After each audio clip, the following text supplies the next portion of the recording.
pregame week 11, the Bills' one and only primetime game this year. And top story is, of course, both teams coming in off losses. Different kind of losses for both teams. Which team do you think, the Bills or the Fish, have the momentum going into this game? I'd say the Bills, because they practically beat two teams on Sunday, whereas the Dolphins just got pounded. They absolutely got crushed on Sunday, so that I'd have to give the advantage to the Bills there. They're fighting for their coach right now, who's on the hot seat. Well, they didn't practically beat anyone. They didn't beat anyone at all, but they were playing two groups out there, the Yes. refs and the Patriots. But we have a reaction video to that, and we'll do, focus on going forward. Make sure you watch that, guys. I think the Bills also have the advantage, or the momentum. It'll be at home, and Ralph's the same. Has been ruckus this year. Sold-out crowd. Sold-out crowd. Probably the last one this season. So if you're looking for cheap seats, there's probably some available here in Buffalo in the very near future. Yes. But going forward in this game, on offense, too early to tell if Fred Jackson will be playing because of the injury against the Patriots. Feed the rock to C.J. C.J., that's the answer? Well, yeah, you got to. The guy who leads the league in yards per carry, you got to give him the ball. So there's not much to say there. Give the guy the ball. Don't put it in Fritz's hands 50 times a game. Spiller looked very good against a well-coached, disciplined New England defense. As did Freddie, but yes. And those aren't attributes that run so strong in Miami. I don't think they're the best coached team right now. Well, no, they have a rookie head coach. And quite frankly, the Bills' offensive line was looking pretty well against the Patriots, who were coming off a bye. And if you look at that as a whole, they have 5 of their top 6 linemen healthy right now. That's a good thing. So I think C.J. will be able to do well against the defense of Miami, who has given up a lot of passing yards as well. They are worse passing defense than the Bills. Oh no, they're worse running defense than the Bills, but they give up passing yards too. Fitzpatrick did have success in some mid-range passing this week. Do you think maybe his mechanics are getting better? But you know what? If he's able to hit those intermediate routes, that adds a depth and dimension to the team that they haven't possessed all season. It's been too much dink and dunk, and I know they've been working on his mechanics, and the biggest problem is if you can't throw a 5-yard route, how the hell are you going to throw a 12-yard route? We haven't seen you for much of this season. I've been harping on the lack of arm strength with Fitzpatrick. Do you think the hope of an NFL quarterback playing for the Bills completing a 25-yard pass in the air is a pipe dream? Well, we had one of those, but he couldn't complete anything underneath, and that was J.P. Lossman. Don't you think Lossman could do well with his offensive line, though? Yes, because when all else fails, he'd still run like hell. And he was running for his life when he was, before Fitzpatrick is one of those lesser sacked quarterbacks in the league. I think with that protection, JP at least have been more fun to watch, throwing the ball 60 yards in the air. He was a fun quarterback, I'll admit that in general, when he wasn't skipping the 6-yard out. On the defensive side of the ball, Reggie Bush was benched and Miami lost. But he has always been a threat his entire career. Do you think that our defense will have trouble stopping Reggie Bush? I believe he ran for over 200 yards the last time he faced the Bills. What it comes down to is how much faith do the coaches have in Reggie, and how much motivation does Reggie have?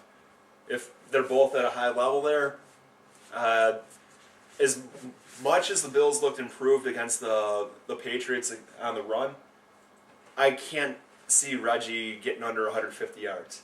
I just can't see it because the Bills don't have the linebackers right now. They have Nick Barnett playing out of position, Kelvin Shepard, who misses filling gaps, and Nigel Bradham, who's been improving, but he's still a rookie.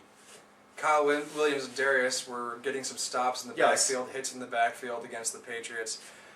But they did give up a couple long runs, and I think only a couple compared to every other play it seemed early in the season. Yeah, compared to the other games, there were less of the big runs, but they still gave up a couple. And I think Reggie Bush, he's always able to break. He has that home run ability. Yeah.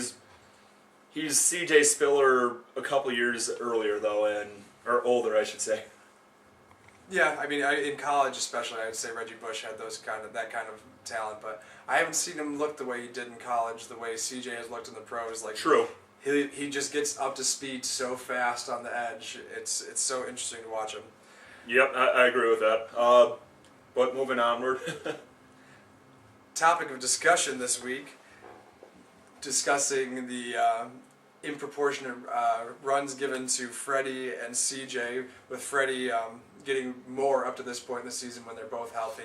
It may not apply this week so much if Freddie's out, but what percentage do you feel would be best splitting the running game between Freddie and C.J.? I'd say probably 75-25 in favor of C.J. at this point. He's the younger back. Freddie is starting to have the wear and tear of an older running back. You do believe he's lost a step? I don't believe he's lost a step, but he's injury prone. That's a big problem at this point. He's at a certain age where he should be maybe used as a third down back like Marcus Allen or Daniel Tomlinson were at the end of their career. Whereas C.J. Spiller is a younger back, put more of a load on him. He's leading the league in yards per carry. Keep giving him the ball. I'm not convinced that C.J. isn't also injury prone. He's got a fragile body type at the very least. Well, getting chased by he is tiny, but he's 350-pound elusive defensive enough where he shouldn't. As long as he's not getting drilled on into his shoulder every time, he should be okay. I think. I'd be comfortable with like a even 50-50 split on runs, but I would like to see C.J. get the ball more outside of the box where he doesn't have to worry about a 350-pound defensive lineman landing on him or his leg or his shoulder. I actually disagree with that because up until the end of last year, that's all they really did with him, and it made it predictable. He's actually shown the ability to run up the middle and then cut it outside when he sees the opening. That's what you should have for a running back. You can't have a guy that's exclusively inside and a guy who's exclusively outside. Well, I'd like to see him run at 50, like split the. Oh, yeah, right now, I Freddie agree with Jackson's that hitting part. more runs, so they should even that up. But I don't know if C.J. is ready to take on a 75% on the running game. Well, I'd like to see him get the ball where there's less chance of him getting hurt. I would say probably an ideal setup would be C.J. getting about 15 to 20 carries a game and Fred getting somewhere between 7 to 12. So that'd be... It's almost reverse what they're doing right now. Yeah, if only they actually ran that much. Yeah. Well, on the low end of both spectrums. Yeah, I mean, Gailey needs to take the ball out of Fitz's hands a little more and rely on a great line that we have and a great run game. The weather's not getting any better here in Buffalo. No, and with a quarterback who's been inconsistent, to be kind, you can't just rely on him. Keys to the game.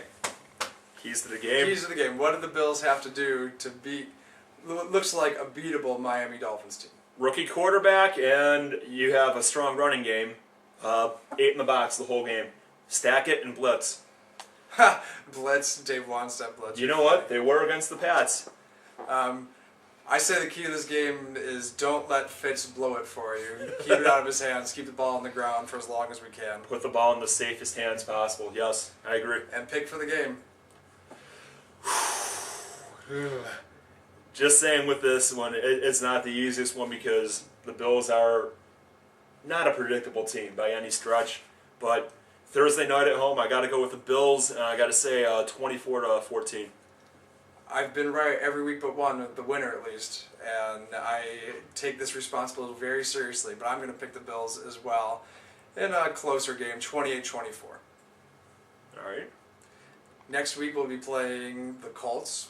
The Lucky Charms. Another rookie quarterback we can take advantage of. Hopefully. I don't know about that one. Luck looks too good. Until then, it's nice having Justin here. Yeah. Good seeing you again, Randy.